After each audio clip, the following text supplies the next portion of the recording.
Olá, meus amados, Deus os abençoe. Queria compartilhar um pouquinho da Sagrada Escritura com você. E para fazer isso, eu queria que você abrisse sua Bíblia no livro do apóstolo João, no Evangelho de João, capítulo 8, versículo 32. Um trecho muito conhecido, que você provavelmente saberá de cor. Diz assim a palavra do Senhor: E conhecereis a verdade, e a verdade vos libertará. É interessante como alguns trechos da Sagrada Escritura ficam perdidos para nós, o seu significado, diante dos contextos que elas estão inseridos. Por exemplo, esse trecho tem sido muito utilizado diante de debates políticos, diante da sociedade como um todo e muitas vezes por não cristãos. E isso às vezes nos impede de refletir de maneira mais sóbria, mais detalhada sobre o que a palavra do Senhor tem a dizer para mim e para você. Por exemplo, eu queria convidá-lo a refletir o que o Senhor Jesus está querendo dizer quando ele fala que quando nós conhecermos a verdade, esta verdade irá nos libertar. A primeira coisa que eu quero trazer para você é que muitas vezes tendemos a compreender que Jesus está apontando para algo fora de si, apontando para uma realidade que não está em si ou está além de si. Isso, embora não seja um erro, Jesus está sim apontando para algo, mas isso não é toda a verdade. Jesus está apontando para algo sim, mas ele também está apontando para si mesmo. Eu queria, para que você possa entender isso que eu estou dizendo, levar você a refletir acerca desse contexto imediato, que está logo ali no primeiro versículo do capítulo 8, né? Eu queria traçar com você esse contexto dessa passagem, onde de início os fariseus levam até Jesus, aquele bem conhecido passagem da mulher adúltera, né? Onde esses fariseus, querendo supostamente indagar a Jesus se essa mulher deveria ser condenada, no caso condenada ao apedrejamento pelo fato de ser adúltera, né, de ter cometido adultério, se Jesus julgaria ela conforme a lei de Moisés ou simplesmente deixaria impune. E ali Jesus supostamente estaria num dilema, né? Ou ele transgrediria a lei de Moisés, ou ele afastaria os pobres ou oprimidos de si. Na verdade, esses fariseus eles tinham o intuito apenas de arrumar argumentos para que Jesus fosse condenado posteriormente diante do Sinédrio por negar a lei de Moisés. Porém, quando esse fato se apresenta até Jesus, Jesus age de maneira muito inteligente, muito sábia, apresentando e aprofundando a própria lei de Moisés. Primeiro, ele não desculpa tal mulher e ele não a apresenta como inocente. Não, ele fala sim, ela é pecadora e cometeu tal crime. E esse crime é digno sim de morte. Porém, ele quer saber o seguinte: diante desse fato, tais acusadores, será que não seriam também dignos de morte? Pois o intuito que eles estavam fazendo isso era ainda mais perverso que o adultério que ela tinha cometido. Jesus fala, ok, ela tem total condição de ser condenada pelo seu pecado. Porém, aquele que não tem pecado, atire a primeira pedra nela agora. E todos vendo que tinham sido acusados pela sua própria concupiscência, pela sua própria condição humana, eles saem daquele local e a deixam. É interessante que Jesus mostra ali para aquela mulher, e isso fica bem evidente quando ele fala que ninguém poderia acusá-la, né? E ele não estava ali para acusá-la, mas para justamente salvá-la, né? E Jesus aponta nisso, falando para ela que ela poderia ir, era para ela ir e não pecar mais. Jesus aponta o seguinte: olha, mesmo você sendo merecedora dessa condenação, dessa justa condenação, só há uma solução para você. E essa solução para que você seja declarada justa, mesmo diante dos seus pecados, se chama Jesus Cristo. Eu Jesus fala, eu posso lhe livrar de todos os seus pecados e através de mim você será declarada justa diante de Deus e não sofrerá as consequências pelos seus pecados. Jesus está apontando para si nessa passagem. E quando você segue, você vê, por exemplo, ali a partir do versículo 12, aquela passagem também famosa quando Jesus aponta que ele é a luz do mundo e os fariseus indignados falam, como o Senhor pode falar de algo de si mesmo? Então o seu discurso ele não pode ser válido, o Senhor está apontando para si mesmo. E Jesus está falando assim, é porque eu falo de mim, é porque eu testifico de mim, é que o meu discurso é válido. O meu discurso é verdadeiro justamente porque eu estou falando de mim mesmo, estou falando do testemunho da minha própria vida. Eu estou falando do discurso daquele que me enviou. É aquele que me enviou que me dá autoridade para dizer que eu sou a luz do mundo. Se você seguir mais uma vez, eu mostro de novo que Jesus está apontando para si. A partir do versículo 21, Jesus continua falando aos judeus ali naquela ocasião, onde ele fala que, na verdade, a sua autoridade, o seu ministério e a sua vida não pertenciam a este mundo, mas pertencia a um outro mundo, ao reino dos céus. Jesus não era deste mundo. E ele aponta mais uma vez para si. Mas só que agora ele aponta de uma maneira ainda mais clara. Quando você olha, por exemplo, nos versículos 24, quando o Senhor fala, por isso eu vos disse que morrereis em vossos pecados, porque se não credes que eu sou. E no versículo 28 é a mesma coisa. Disse depois Jesus, quando levantardes o filho do homem, então sabereis que eu sou. Se você percebeu no decorrer do discurso desse capítulo, você vai ver mais algumas vezes Jesus falando que eu sou. Ele fala, eu sou. E eu sou aí tem uma linguagem muito clara para os judeus. O eu sou está mostrando que ele é o próprio Deus. Que ele é o Deus Yahvé.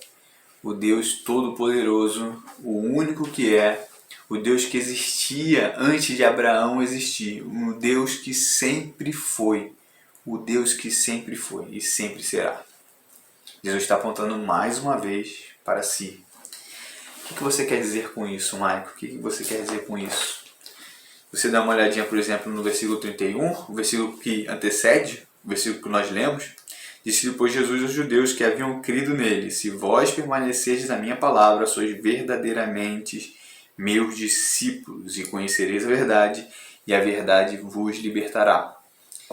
Ele promete liberdade, ele promete livramento, ele promete total condição fora da escravidão que os homens vivem.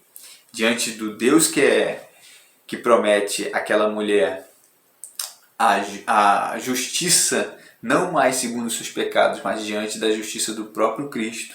O Deus que mostra que, diante daqueles fariseus também, que ele é a luz do mundo e por isso ninguém pode andar por este mundo de maneira sóbria, de maneira inteligente, se não for pela luz que ilumina os nossos passos, que é o Senhor. E ninguém pode entender nada disso se não for mediante o Deus Yahvé, o Deus Eu Sou. E a verdade, essa verdade, o próprio Cristo é quem nos liberta. O que você quer dizer com isso, Michael? Eu quero dizer 3 coisas para você. Primeiro que a gente está passando por um momento de crise, de perda, de sofrimentos, né? Diante dessa pandemia a gente tem sofrido bastante. O fato da gente não poder estar congregando com nossos irmãos é um dos motivos. O fato da gente ter perdido entes queridos, pessoas próximas também é um dos motivos. Porém, a gente não pode sair dessa crise, dessa pandemia, sem nos moldarmos ou sem sermos moldados ainda mais ao caráter de Cristo. Eu quero dizer que, na verdade, esse momento de crise, a gente precisa passar por ele e sair dele sendo reformado pela palavra do Senhor, a verdade verdadeira, a única verdade. E para qualquer pessoa que conhece a Bíblia até de maneira superficial, vai entender que conhecer denota intimidade com o Senhor. Conhecer a verdade requer ter contato direto, ter afinidade com o Deus que se revelou a nós e nos prometeu libertação mediante a sua própria palavra, mediante a Ele mesmo. Quero mostrar para você que a gente precisa se aproximar e ter um relacionamento com essa verdade que é o próprio Cristo. Sem relacionamento a gente jamais será liberto. E essa pandemia e essa crise que nós vivemos precisa nos remeter a essa transformação e esse renovo espiritual, esse renovo de conhecer e buscar conhecer o nosso próprio Deus verdadeiramente, de forma íntima. Eu quero dizer também para você que a gente precisa entender de quem Cristo está nos libertando. De quem esta verdade, mediante o seu conhecimento, o conhecimento dela, de quem ela está nos libertando, de quem o Senhor Jesus está nos libertando. Ele está sim nos libertando da ira de Deus, Ele está sim nos libertando do nosso próprio eu e da nossa carne. Mas Ele também está nos libertando da morte. E a morte é separação do próprio Deus.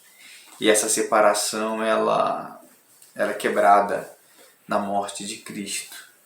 E é em Cristo que nós podemos ter vida de verdade. E você pode falar assim, Michael, mas eu já sou livre, eu posso sair a hora que eu quiser, eu posso ter a vida que eu bem entender, eu posso fazer o que eu quiser. Eu digo para você que liberdade não é você fazer o que você quiser, mas a verdadeira liberdade consiste em fazer o que Deus quer.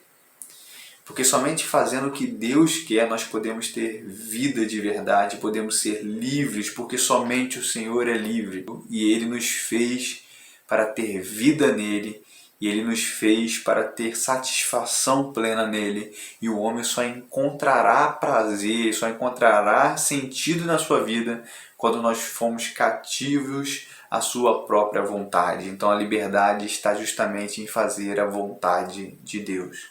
A vontade do Senhor Jesus. É a vontade dele que nós fomos eleitos para fazer, que nós fomos destinados a fazer. É a vontade de Deus, é fazer a vontade de Deus que nos dá liberdade. E em último lugar, eu queria mostrar para você que essa reforma que nós precisamos passar, essa mudança, essa transformação precisa ser uma transformação de base, uma transformação dentro das nossas raízes, naquilo que nos solidifica, naquilo que nos dá sustentação para construirmos uma vida diante de Deus. E para a gente conhecer a Deus, a gente precisa conhecer o Senhor Jesus, porque Ele é quem evidencia o caráter de Deus. Segundo o autor de Hebreus, Cristo é justamente o esplendor da glória de Deus. Ele é a perfeição de Deus, Ele quem nos mostra Deus, Ele quem evidencia Deus. E a gente precisa entender que Cristo é o Verbo encarnado, é a palavra encarnada. E para a gente conhecer a Jesus, a gente precisa conhecer a sua palavra. Precisamos conhecer a sua boa, perfeita e agradável vontade diante daquilo que Ele se manifestou a nós, se manifestou aos profetas, se manifestou, se revelou aos apóstolos e escriturou todas as suas palavras para que hoje nós pudéssemos a conhecê-la. Conhecer a Deus requer conhecer a Cristo. Conhecer a Cristo requer conhecer a sua palavra. Senão a gente viverá uma vida de esquizofrenia, onde a gente crê em algo, porém não sabemos em quem cremos, nem temos convicção naquilo que cremos. Será que a gente pode dar a vida por aquilo que nós cremos? Será que a gente pode viver ou morrer por aquilo que nós dizemos crer? Mas para dizer isso, precisamos conhecer o Senhor, ter vida com Ele, intimidade com Ele e conhecer a sua palavra. Essa é a mensagem que eu tenho para nós. Essa é a mensagem que o Senhor Deus tem para nós. Nós precisamos nos voltar para Ele, conhecer a verdade, ser libertos por essa verdade, Precisamos sim entender que essa liberdade é da escravidão da nossa alma, da escravidão que os nossos pecados nos condiciona, sim. Mas a gente precisa entender que em Cristo nós somos repostos à sua genealogia, somos repostos ao seu viver e à sua vida. E é em Cristo que nós encontramos vida de verdade. Ser livre não é fazer a minha vontade, ser livre é fazer a vontade de Deus. E para conhecer a Deus a gente precisa conhecer a Cristo, e conhecer a Cristo implica conhecer a Sagrada Escritura. Pense nisso, que o Senhor possa lhe abençoar, lhe dar uma semana abençoada para a glória do teu santo nome. Eu quero orar com você. Pai eterno, somos gratos, ó Deus, por essa oportunidade que o Senhor nos concede. Que essa palavra possa produzir fruto em nós, ó Deus. Que nós possamos compreender a sua palavra, mas principalmente colocá-la em prática no nosso dia a dia. Senhor, que o Senhor possa abençoar-nos a ponto de termos total confiança no Senhor. Que a nossa confiança não esteja em governo, que a nossa confiança não esteja em homens, que a nossa confiança não esteja nem mesmo na nossa família, mas que ela esteja somente no Deus Criador, no Deus triuno que nos escolheu, Senhor, antes que houvesse mundo, para andarmos nas boas obras, para refletirmos a sua glória, a sua majestade, Pai.